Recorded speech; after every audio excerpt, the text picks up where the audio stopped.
Yes, this guy's being serious. There's nothing wrong with a Disney Pixar film. Yes, there is. I have found them, but that's because I'm a nitpicking a-hole. Welcome to Berryman 81 and welcome to this show.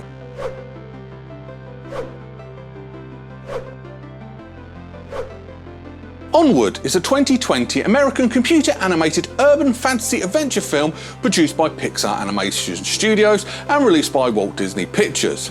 The film tells the story of two brothers who, after doing a spell to try and bring back their father Kori Rae, they go on a journey together to try and bring their father back fully and understand the full meaning of family as the journey brings them together. The film was released in March 2020. However, due to the pandemic that was going on in 2020, its cinema run was cut short, so they released it on demand quite early. The film received quite positive reviews. So what have I found wrong with this film? Well, here are 10 things wrong with Onward. Number 10. Repeating the intro. So the film opens up with an introduction about the backstory of the world we're watching this film in. Okay, that's fine, I actually don't have a problem with it. What I actually have a problem with is repeating this intro 15 minutes later. This film's an hour and a half long and you've repeated it again 15 minutes into it. Now, you didn't need to do the repeat. You could either skip the repeat or don't put the intro, just throw us in all the way and then put that in that later, so they're explaining in their terms what the world is about, why the world is what it is like. Not tell us twice in 15 minutes. I mean, generally I don't like being repeated to over and over and over again. So generally I don't like being repeated to over and over and over again. Number 9. Dad's legs. So throughout this film, they're travelling with their dad's legs, which is quite humorous. What the legs get up to is quite humorous, but it's also quite confusing. Because there's quite a few of the times where the legs actually seems to know what's going on. He goes up to his children, taps them, has a dance with them, gives them advice, gives them direction. But then in other parts of the film, he has no idea what's going on. He will just walk off into nobody. Does these legs know what's going on or not? Make up your mind, not do both of them at the same time. Number 8. Road watching. Majority of this film, Barley's doing the driving in that heap of junk van. We'll get to the van later though. But yeah, he's driving around in this van, but he's driving like this. Watch the road! This is a kid's film. Kids are going to watch this film and think, I can drive not watching the road. Road safety is a huge, huge important thing in today's life. So do not go and put in your films that it's okay to be looking and talking to someone in your back, not watching your road. Keep your eyes on the road, children. Number 7. Stepdad. There seems to be a common trope with Disney where the step-parent isn't actually that good. Now, he's not as evil as he is in Cinderella or Snow White. He's actually okay, he does try, but he's a complete and utter pillock. He comes into their house, wrecks the joint just by being stupid, and the kids don't really respect him at all, which isn't that good. Kids have a hard enough time when their parents split up and someone else comes into their life. Why can't Disney show that? I mean, I've said it before that I have a partner and she has a 12-year-old daughter. Now, we have a relationship where we don't call each other stepdad or stepdaughter. She has a close relationship with her dad, which is great. But I still treat her like she's my own, and I think I do a very good job. That's a lie, you're a horrible stepdad. Get here! Number 6. Copyright infringement.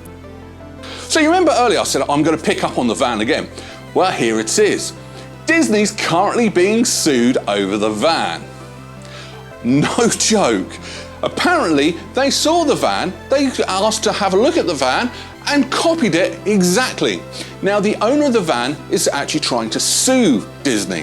Now, there's lots of legal ramifications, and at time of filming, there's no information whether it's been successful or declined. I mean, you are a single person going up with Disney. You're probably going to lose, but still, having a copyright strike against a company like Disney, which is quite funny.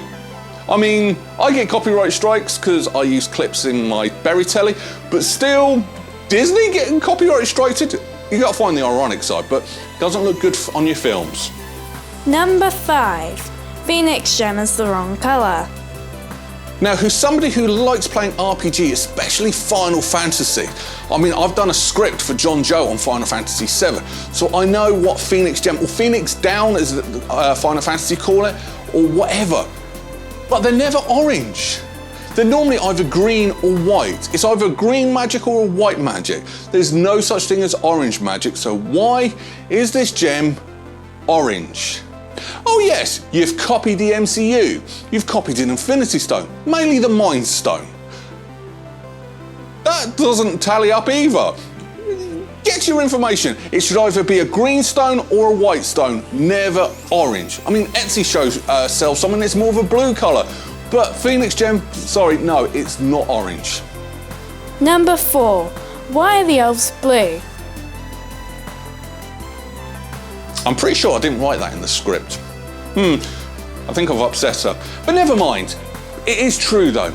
Elves are very tall, very beautiful, human-looking, skinny, ultra skinny, with big ears. They're not blue and furry. Funny enough, I actually said this in my video about Christmas Chronicles, where their elves look like trolls. Elves are not blue, they're not furry, they're human being lookalikes. Why can't just leave things alone? Stop changing things. Number 3. LGBTQ Censorship.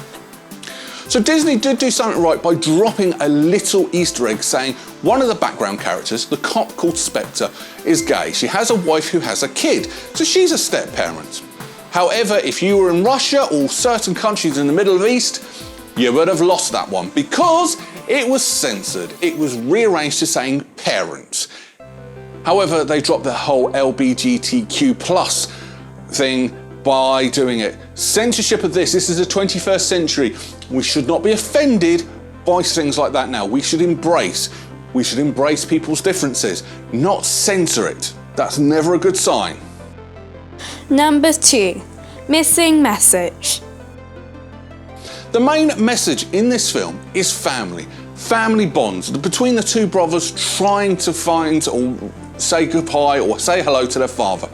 That's the main message of this film, like every other film. However, this film had a more meaningful, modern and relevant message which you put right to the very back. That is, technology makes us lazy. They all had magic and technology like light bulbs and things like that, so they stopped using magic. Now that's quite common in today's world. People don't go out and talk to other people. They sit there with their phones, tap, tap, tap, tap, tap, tap, tap. That's today's world. This film could have hammered home that message in such a good way. Something Disney is normally really good at putting subtle messages. Unfortunately, the message was too subtle by only putting it in the beginning of the film. You could have done something with this, Disney. You really could. Number 1. Wrong ending. Throughout this film, Ian is the one that we desperately to seeing his father. He really wants to see the father he's never met. Whereas Barley, he's not bothered. He's just along for the ride, just to, help his brother out. Which is why when they did the swerve at the end of this film, that Barley got to meet his dad and Ian didn't.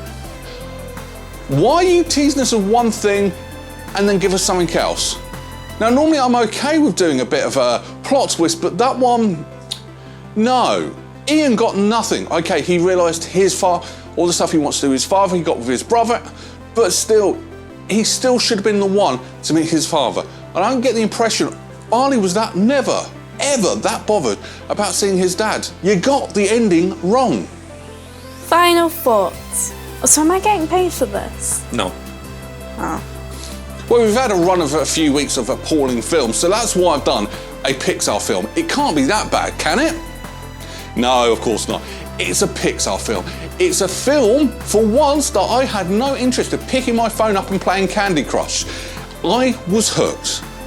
I've now watched this film twice. The first time I watched it, we sat down as a family and watched it, and we were all hooked and we all enjoyed it. And that is what this film's supposed to do. Now, it's not as memorable as some of the other Pixar ones, but it still does its job. A family film for all the family to enjoy. Kudos to that. The voice acting. Now, they did something different with the voice acting, because normally people go in and actually record their lines separately. But that wouldn't have worked in this film, and they didn't do that. With Chris Pratt and Tom Holland, they got the guys together to bounce off each other. And it shows and it makes their performances even better than what they normally would be. Brilliant. They really thought about it and they really hammered home the humour, the bondness. I mean, they bonded on the MCU. That bondness comes over to this film. Brilliant. It's a nice basic story with lots of Lord of the Rings and RPG elements. People anywhere will pick up something they know in this film. This is a film that is for everybody, and it is fantastic. Is it near enough perfect?